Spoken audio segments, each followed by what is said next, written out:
ரொம்ப எமோஷனலான ஒரு படம். இந்த படம் என்னோட எல்லா படமும் அப்படி இருக்குன்னு சொல்லுவேன் டைலாக்கு. பட் ஆனால் இது வந்து ரொம்ப பரபரப்பான சில விஷயங்களை நம்ம வந்து துணிஞ்சு எடுக்கிறோம். சில விஷயங்கள் இது எப்படி புரிந்து கொள்ளப்படும் அப்படின்னு நிறைய மனசுக்குள்ளே நிறைய கணக்குகள் போட்டு நிறைய பிளான் பண்ணி திட்டமிட்டு அந்த திட்டத்துக்குள்ளே ஒரு எமோஷனல் வச்சு எடுக்கப்பட்ட படம் தான் பைசன் காலமாடன். மனத்தி கணேசன் அப்படிங்கிற ஒருத்தரை அவரும் நானும் சேர்ந்து பலமாக விவாதித்து அவர் இனி நம்பினாரு. அந்த நம்பிக்கையை காப்பாற்றணும் எடுத்த படம். இன்றைக்கி அந்த படத்தோட ரிசல்ட் பார்க்கும்போது இந்த படத்தில் ரிசல்ட்டை தாண்டி எனக்கு வர மெசேஜ், என்னை தேடி பேசுகிறவங்க, என்னை ஃபோன் பண்ணி பேசுகிறவங்க, தென் சவுத் தமிழ்நாட்டில் கூடிய இளைஞர்கள் இருக்கக்கூடிய இந்த படத்துக்கான ஆதரவு, இது எல்லாத்தையும் பார்க்கும்போது ஏதோ நம்ம இவ்வளோ நாள் கற்றுக்கிட்ட விஷயத்தை வச்சு ஒரு நல்ல விஷயம் பண்ணியிருக்கோம் அப்படிங்கிற பெரிய நம்பிக்கை கொடுத்துருக்கு. அந்த நம்பிக்கை கொடுத்ததுக்கான காரணம் இந்த மக்கள் இந்த படத்தை ஏற்றுக்கொண்டது தான். நிறைய எங்கிட்ட பிள்ளைகள் இருந்திருக்கு, நிறைய விஷயங்கள் இருந்திருக்கு, நான் நிறைய முரண்பட்டிருக்கேன், நிறைய விஷயங்கள். ஆனால் இது எல்லாமே என்னோட ஆர்ட் ஃபார்ம் ஸ்ட்ராங் ஆகணும் அப்படின்னு தான் நான் பண்ணியிருக்கேன். அப்படி யாராவது வருத்தப்பட்டிருந்தா, யாராவது நான் வந்து ஹர்ட் பண்ணியிருந்தா இந்த படத்தின் மூலம் இந்த படத்தில் வேலை செய்யும்போது யாராவது ஹர்ட் பண்ணியிருந்தா அவங்களை மன்னிப்பு கேட்டுக்குவேன். ஏன்னா எனக்கு அந்த 80 நாள் 80-90 நாள் நினைக்கிறேன். இந்த 90 நாளில் நான் என்ன வந்து எனக்கே தெரியாது. அது முழுக்க நான் ஆர்ட் ஃபார்மில் தான் என்னோட சினிமாக்குள்ள இருந்திருக்கேன். அதை நான் மாற்றிக்க முயற்சி பண்ணுவேன். என்னோட சினிமாவை அது என்னவோ தெரியல எனக்கு. அது நடக்கும்போது நான் அந்த சினிமாவை முழுசாக நான் தோற்றுக்கணும் அப்படிங்கிற தோற்றக்கூடாது அப்படிங்கிற பயத்திலேயே நான் நிறைய வேலை செஞ்சுக்கிட்டே இருக்கேன். அது எனக்கு ஏன் என்ன போக மாட்டேங்குன்னு தெரியல. அதனாலேயே கொஞ்சம் அதிகப்படியான வேலைகளை செய்கிறேன். கொஞ்சம் அதிகப்படியான ஆட்கள்கிட்ட உழைப்பை வாங்க ட்ரை பண்ணுறேன். அதிகப்படியான நேரத்தை மட்டும் எடுத்துக்குவேன். நான் எப்படி இருக்கணும் அதே மாதிரி அவங்களும் இந்த படத்தில் அப்படி இருக்கணும்னு நினைக்கிறேன். இது சரியா தப்பான்னு எனக்கு தெரியல. ஆனால் என்கிட்ட இருக்க எல்லாத்தையுமே நான் எப்படி இருக்க அந்த படத்துக்காக அதே மாதிரி நீங்களும் இருக்கணும்னு எதிர்பார்க்குறேன். அது நிறைய இடத்துல முரணாக இருக்குது, நிறைய இடத்துல பிரச்சனைகளை உருவாக்கியிருக்கு.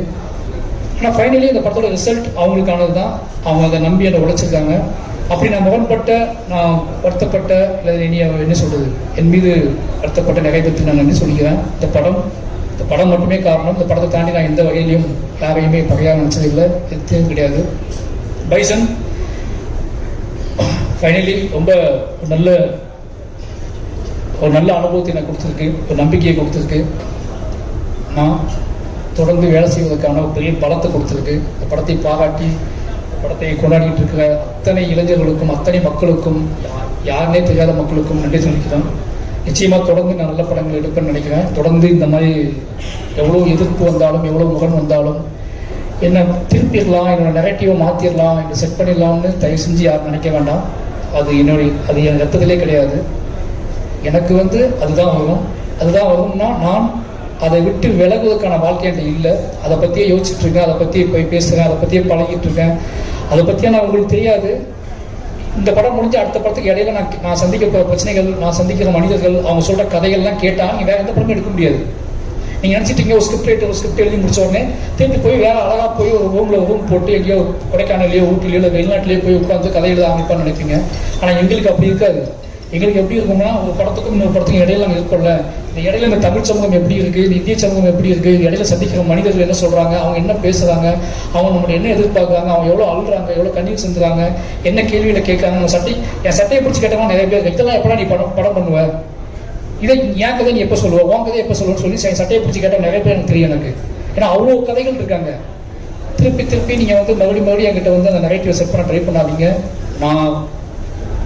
நான் வந்து ரொம்ப நிலையானவனாக இருக்க விரும்புகிறேன். என்னோட நிலையான தன்மையை யாராலையும் மாற்ற முடியாதுன்னு நினைக்கிறேன்.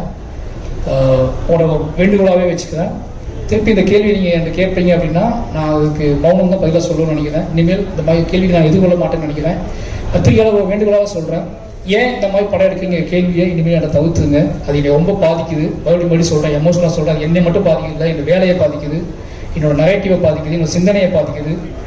நான் உங்களை நேசிக்கிறேன், உங்களை அன்பு செலுத்துகிறேன். நான் உங்களை திருப்பி அதே மாதிரி கேள்வி கேட்க முடியும். அந்த கேள்வியை கேட்கக்கூடாது, உங்களுக்கு எனக்கு முகம் வந்துக்கூடாதுன்னு நினைக்கிறேன்.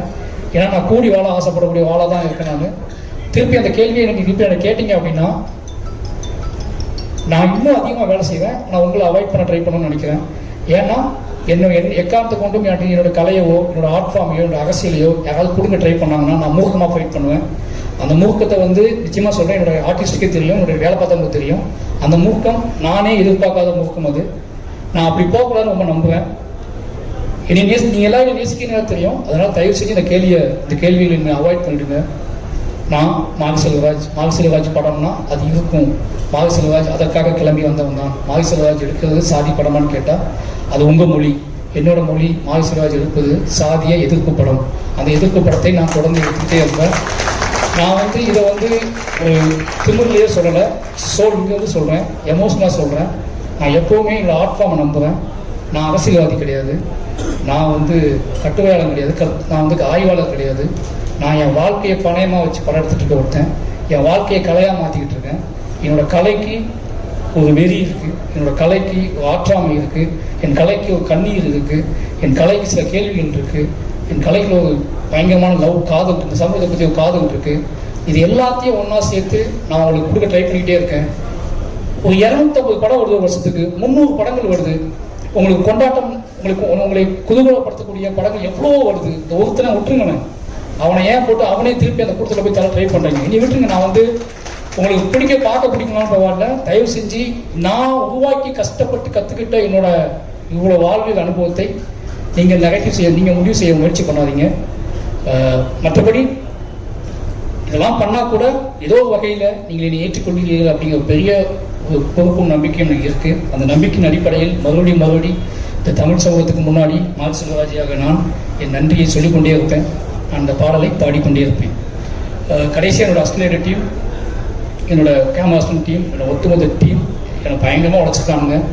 அவங்க எப்போவுமே உங்களுக்கு தெரியும் இந்த மாதிரி ஆளோட வேலை பார்க்கறதுக்கு கஷ்டம்னு சொல்லி, ஆனால் எனக்கு நம்பி வேலை பார்த்துருக்காங்க. அவங்க எல்லாத்துக்குமே ரொம்ப நன்றி.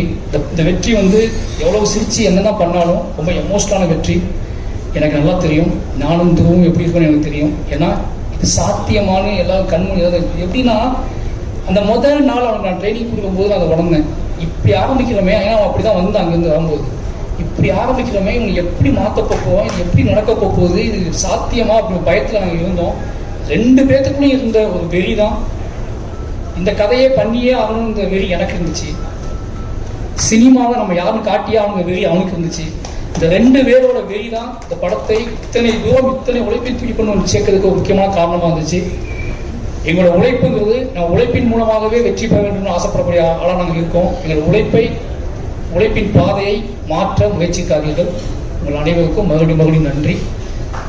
பைசன் ஏற்றுக்கொண்ட அத்தனை மக்களுக்கும் ரொம்ப நன்றி. என்னோட டீமுக்கு ரொம்ப நன்றி. கடைசியாக என்னோடய குடும்பத்துக்கு, என்னோடய குடும்பம் வந்து சொல்லி ஆகணும்.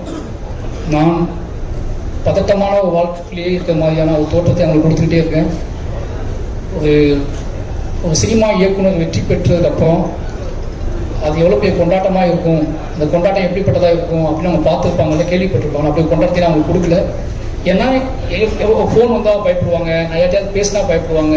அதுக்கான காரணம் என்னென்னா, ஏதோ ஒரு வகையில் நான் டிஸ்டர்பாகவே இருக்குன்னு நினைப்பாங்க. நான் அவங்கள்ட்ட சொல்லிக்கிறேன், நான் ரொம்ப நிறைவாகவே இருக்கேன். என் மனசில் கடைசி என்ன சொல்கிறது, நீங்கள் எல்லாத்தையும் பேசிட்டேன்னு நினைக்கிறேன். இனிமேல் அவங்க தொந்தரவு பண்ண மாட்டாங்க அப்படின்னு நான் சொல்லிக்கிறேன். அப்படின்ற முக்கியமான ஒரு விஷயம் நான் வந்து ஏதோ இன்டர்வியூ சொல்லும்போது நடந்துச்சு சொன்னாங்க. அது நான் ஏதோ தப்பாக சொல்லிட்டேன்னு சொல்லி, கதாநாயகிகள் கருப்பாக இருக்க கதாநாயகிகளை ஏன் சூஸ் பண்ண மாட்டேங்க யாரோ என்ன கேட்டாங்க.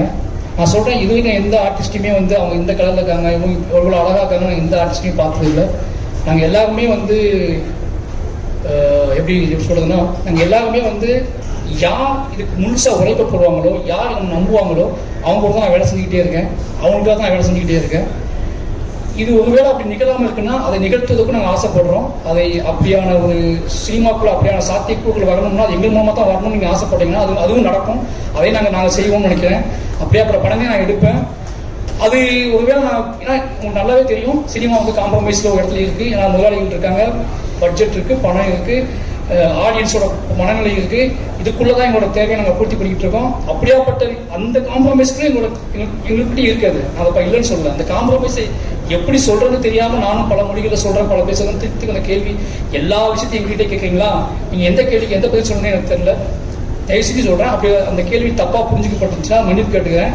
அது எந்த பிரச்சனையும் கிடையாது. ஆனால் ஒருவேளை நீங்கள் அதை விரும்புவீங்க அப்படின்னா, அப்படியான ஒரு சினிமா உங்களுக்கு வேணும் அப்படின்னா, அந்த சினிமாவை எடுப்பதற்காக மாரிசெல்வராஜும் பாரஞ்சித்தும் எல்லாருமே அதை முயற்சி பண்ணிக்கிட்டே இருப்போம். ஏன்னா மக்கள் விரும்பக்கூடிய, மக்கள் சின்ன ஏன்னா எங்ககிட்ட கேள்வி எல்லாமே பிரதான கேள்விகள் கிடையாது. எங்ககிட்ட கேட்கக்கூடிய கேள்விகள் எல்லாம் என்ன கேள்வி கேட்பாங்க, உள்ளுக்குள்ள இருந்து ஒற்றை கேள்விகளா, உதவியோட கேள்விகளா இருக்கும். அந்த உதவியோட கேள்விக்கு நீங்கள் பணம், அந்த உதவியோட கேள்வியை நீங்கள் மதிக்கிறது இருக்குல்ல, அதில் ஒரு கலைஞரோட பயங்கரமான ஒரு தெருத்தனம் இருக்குது. நாங்கள் உதவியோட கேள்வியை மதிக்கக்கூடிய டைரக்டரா ஆர்டிஸ்டாக இருக்குன்னு ஆசைப்படுறோம். அந்த கேள்விகளை நான் மதிப்போம். அந்த அதை ரஞ்சித்தனும் நான் நிகழ்த்தி காட்டும்னு நினைக்கிறேன். நிச்சயமா அதில் ஏதாவது புண்பட்டிருந்தா மன்னிப்பு கேட்டுக்கிறேன்.